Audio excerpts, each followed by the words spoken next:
remember that there's a difference between using a theory to explain a society and using a theory for political reasons. There's a lot of why and how involved in the writing of history.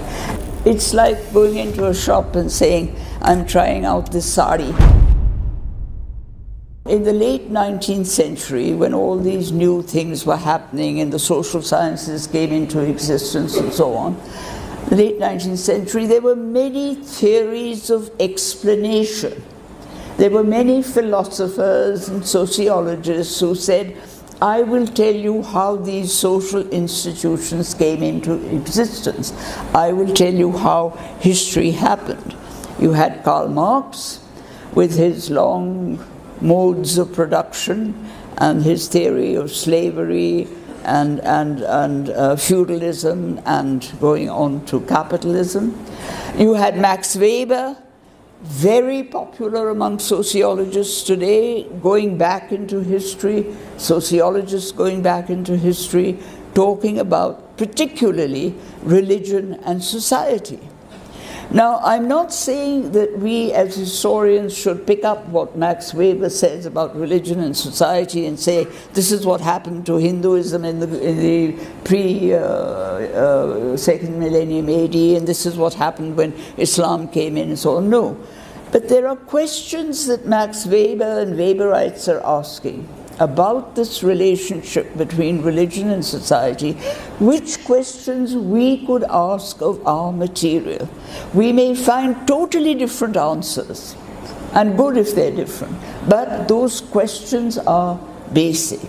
And whether it comes from Marx, or whether it comes from Weber, or whether it comes from Foucault, or whether it comes from Hayden White, or any of these people that are mentioned these days, the questions are fundamental, and those questions are tied into history becoming a social science and have to be reflected in the textbooks that we are giving to students, school students. And please remember that these theories of explanation relate to understanding a historical period, a historical construction. They are not political theories.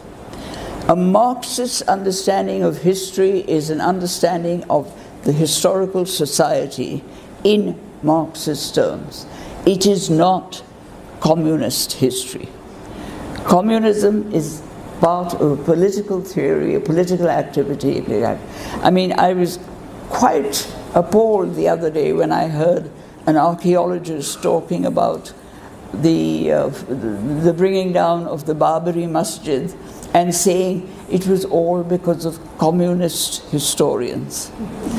Marxist historians, yes, but not communist historians, please. So do remember that there's a difference between using a theory to explain a society and using a theory for political reasons. That's only part of the society, but the two are very distinct and separate. The other point I want to make is, and then I'll stop, is that if you pick up a theory of explanation, be it Weberian or Marxist or any of the others I've mentioned, you don't have to take the entire theory and apply it and say, there, now this is a Marxist interpretation of history. I've proved that there was slavery, feudalism, capitalism. For example, the debate on feudalism in India began with one or two historians saying there was feudalism, and some went into the Marxist picture of feudalism and said that's exactly what it was. And then came other historians who said there was no feudalism. There were all these different things happening in society and economy, there were changes, but this was not what should be called feudalism. Find another name for it. So remember that you can pick up these questions. I don't mean arbitrarily, but there are some questions which are large enough to be taken out of the theory of explanation and applied, and you might get an answer at the end of it. So the point I'm trying to make is that the entire theory does not have to be applied.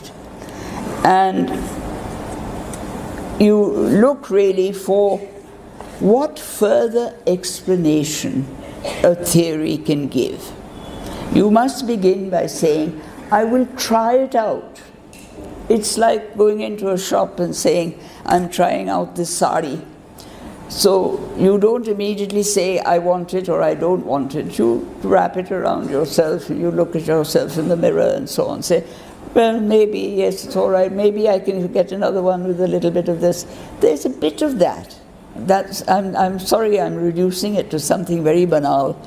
But there's a little bit of that in looking for historical explanations, because you have to keep trying. One works, one doesn't work, one aspect works, another aspect doesn't work. And that's the excitement, the intellectual excitement of writing history, that you're trying out these explanations and you're seeing which ones work and which ones don't work, why they don't work, why they work, and so on. There's a lot of why and how involved in the writing of history.